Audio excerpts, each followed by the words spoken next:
And that's good to see that they're picking up the pace late in the race here. They saw 6 laps to go as they came through.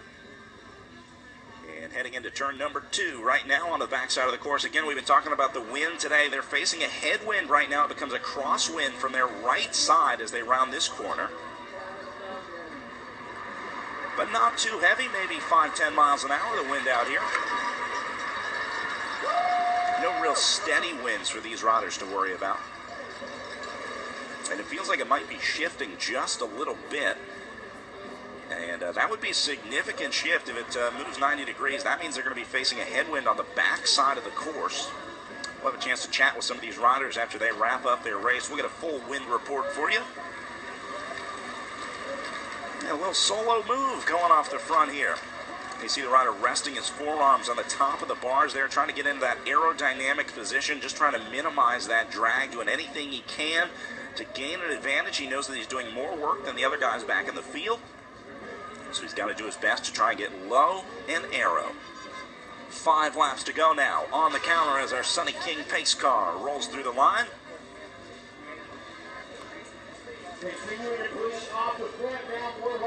Well, he's going all in on this move. 5 laps to go, and that is Patrick Dust coming out of Chicago, Illinois.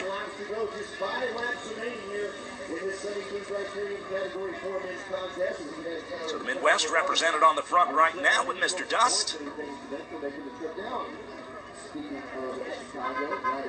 No surprise there. Chicago has an incredibly strong amateur racing scene. They turn out a lot of very strong riders every year. They've got a great racing circuit up there. Even with the winter, they can race for most of the year until there's 4 feet of snow on the ground. But the rest of the time, there's pretty much a criterium or a training criterium every weekend. So Patrick Dust all by himself right now. 22 years old out of Chicago. And no one really looking too worried back in the field.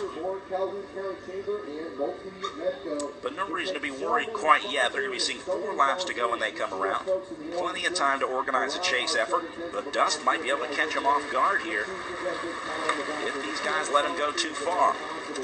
We're here in Madison to have this fantastic Sunny King at Criterium, which is being broadcast out to the world. Those pictures you see right now available online at sunnykingcriterium.com. That live stream presented by E-Box, makers of electrical boxes and enclosures. You can find them online at e-boxenclosures.com. Dust getting out of the saddle, coming up and over that little hill here on the finishing stretch. It's really the only elevation gain to speak of on today's course, and Dust has just a few seconds coming across the line at 4 laps to go. He is very quickly now going to be caught by Wilman Vargas out of Atlanta, Georgia. And Vargas makes the catch. I wouldn't be surprised if he goes right by him. Vargas put in a good move coming across the line here, and it looks like he's going to commit to this one. He's got 1 rider on his wheel. So Dust goes back to the field. And now it's all about Vargas on the front.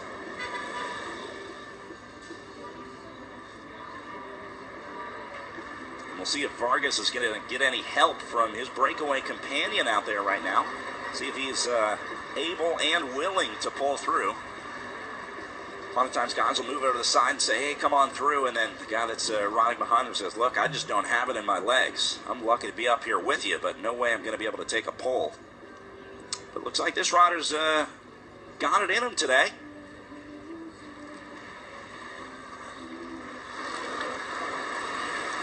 Riders trying to bridge. Things starting to break up on the front. This is certainly going to make things chaotic as they come around turn number 4.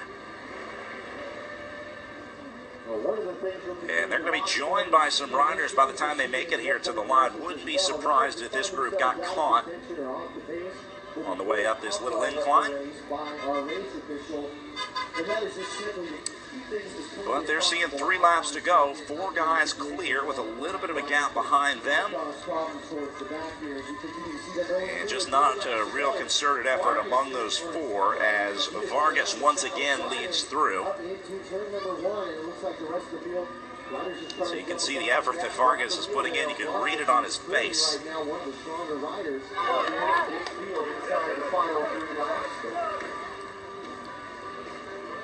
For those riders that are pulled out of the race, it's not necessarily always a question of whether or not they're strong enough or belong in the race.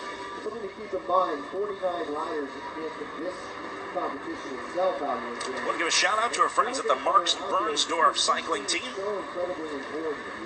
Watching our live stream here, they've got some teammates in the field cheering them on via Twitter. So cool for these riders to be able to watch their teammates in the amateur ranks racing all over the country. This is very unique for a race like this. Usually when we do have live streaming, it's just for the elite women and the elite men, but the Sunny King Criterium saying, hey, we're going to do it better than anyone else, and broadcasting live all day today.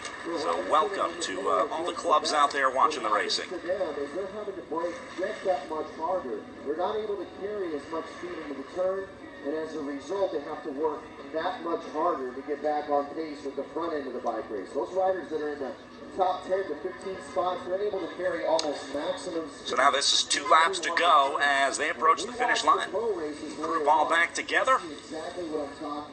This one is going to come down to a field sprint, ladies and gentlemen. This will be the first bunch sprint that we see to determine the win. But one rider going to have a go at it because he doesn't like his chances of a field sprint. That's Robin Rahman out of Atlanta, Georgia for the L5 Flyers presented by Max's team.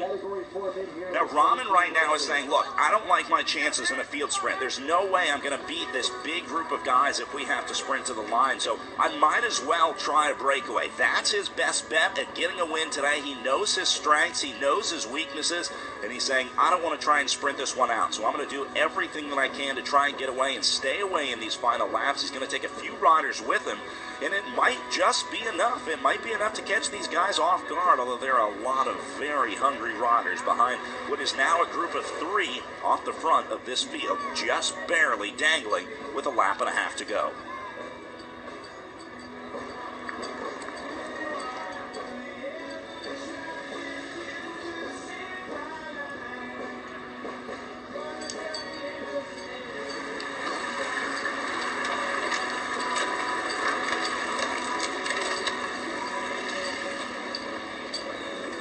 So this will be the bell lap, as they'll be hearing the bell as they come through and get 1 lap to go. Rounding that corner, and they're going to head into the final lap with one guy just dangling off the front. This is a dangerous move for the field, but a great move from this rider going all in on the final lap. He's got 1 lap to hold on. Just when you thought a field sprint might play out, this is a gutsy move right now. As that is Haegan Altizer out of Decatur, Georgia for the Mission Source NGCA team.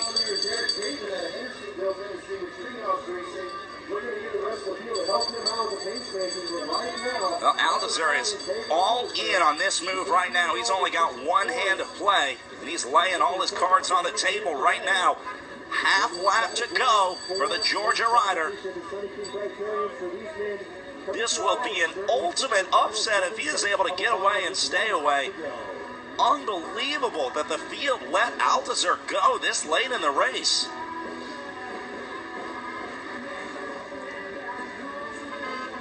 And it is just chaos back there. Look at the guys looking around, all spread out all over the road. One rider trying to bridge. He's trying to lock up a second step on the podium. But the breakaway, boy, this is going to be 3 for 3 if Haegan Altizer is able to stay away.